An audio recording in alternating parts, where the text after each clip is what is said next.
こんばんは、春パイロットきよきよです。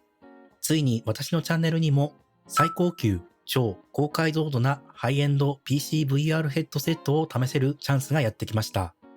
今回は Pimax の最新ハイエンド VR ヘッドセット、その名も Pimax クリスタルスーパーをご紹介していきます。異次元の画質が売りの Pimax さんですが、このフラッグシップモデルの VR をフライトシミュレーションで使ったらどんな驚きの体験が待っているんでしょうか。早速確かめていきましょう。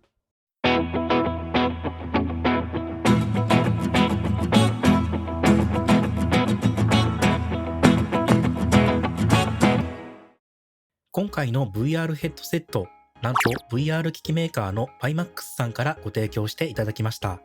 本当にありがとうございます。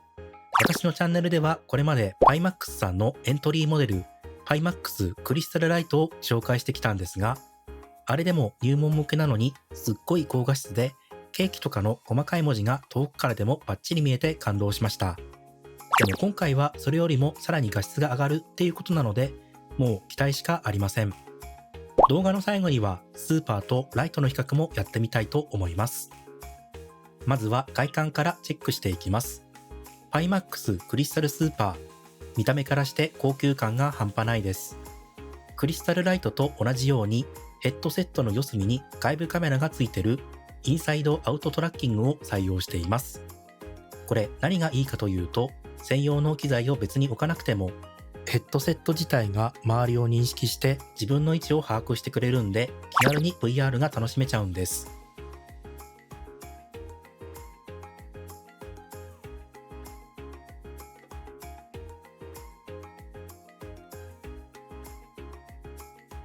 色は全体的にマットブラックで高級感があります。前面に配置された Pimax のロゴは起動すると青く光ってくれるのがまたクールです。ヘッドセットとストラップは快適さを考えて調整できるようになっています。長時間のフライトでも疲れにくそうですね。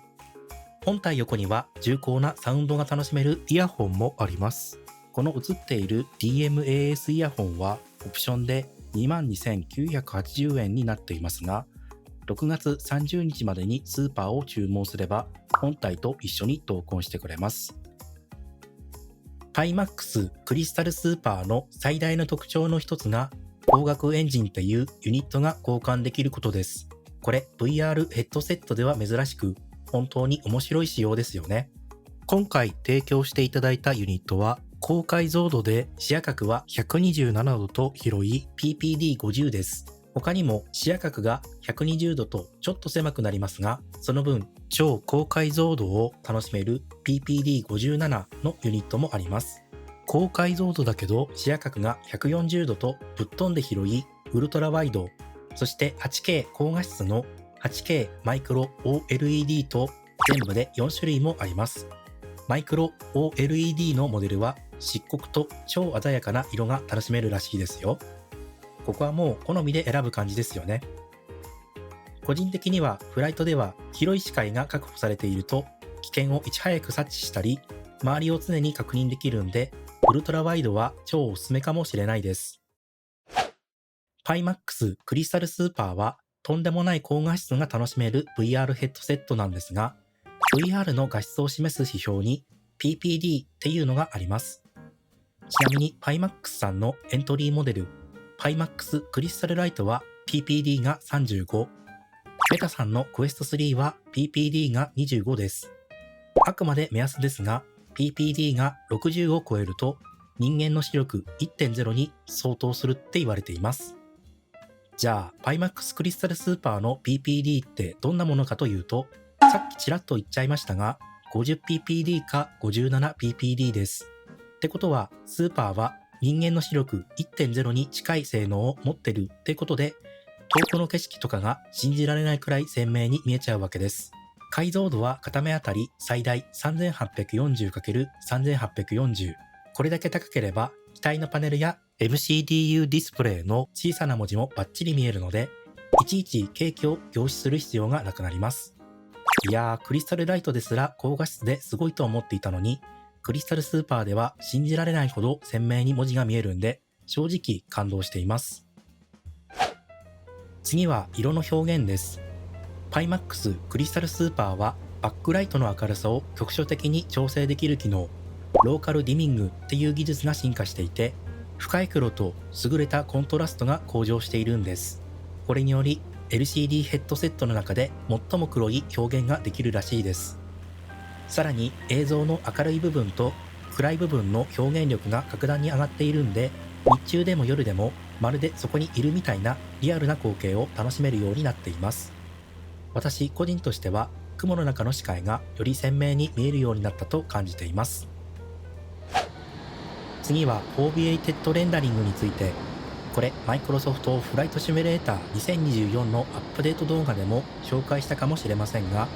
ある中心をフル解像度で描画して周りはちょっと解像度を下げるっていう賢い技術です。これのおかげでめちゃくちゃ重いフライトシミュレーションでもグラフィックボードの負担を大幅に減らしてスムーズな体験に貢献してくれるんですよね。PyMax クリスタルスーパーはこれに加えて Eye トラッキングを使ったダイナミックフォービエイテッドレンダリングっていう機能が使えます。要は見ている中心だけをフル解像度で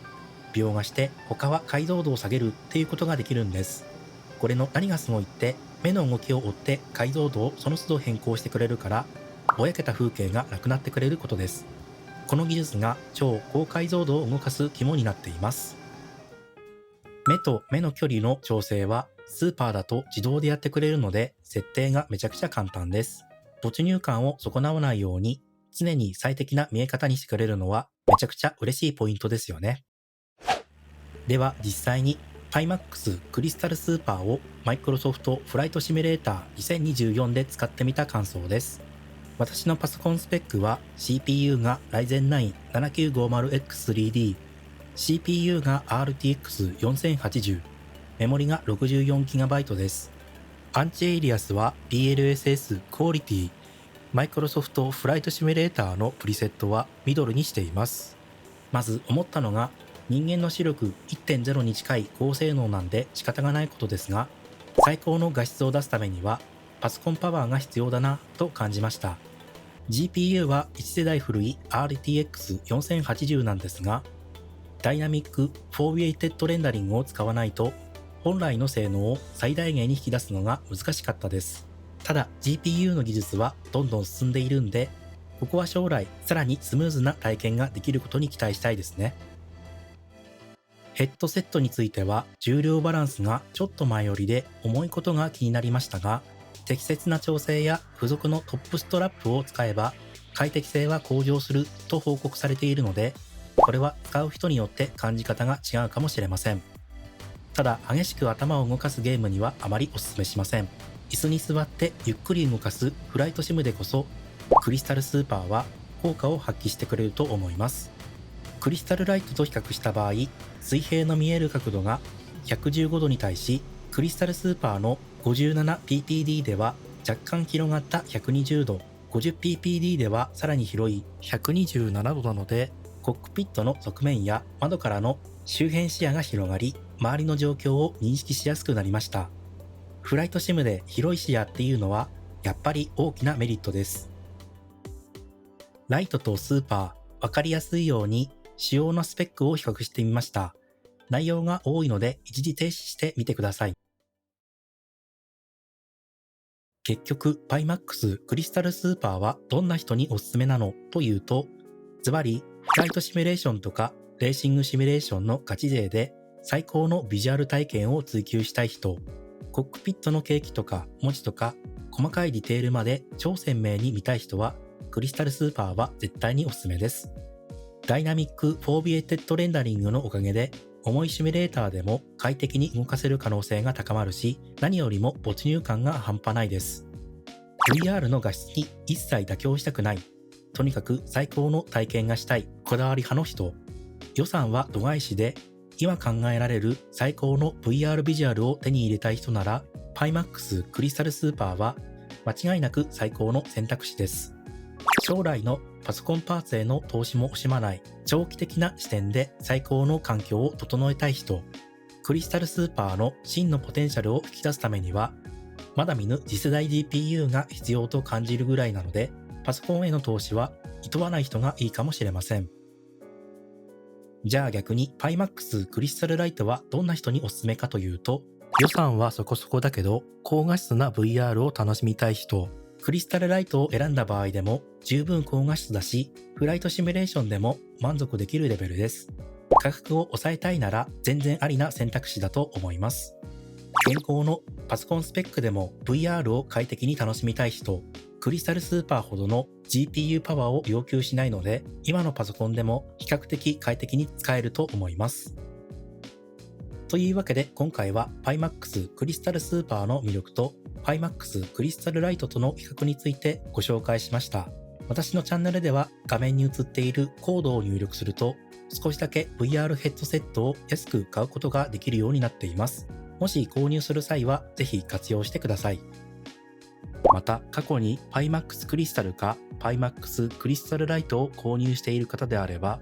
アップグレードキャンペーンも行っているので、さらに値引きして購入することができます。つまり合わせて利用すればかなりお得になるということです。今回の動画で VR ヘッドセット選びの参考になったら嬉しいです。最後までご視聴いただきありがとうございました。また次の動画でお会いしましょう。それでは良いフライトを。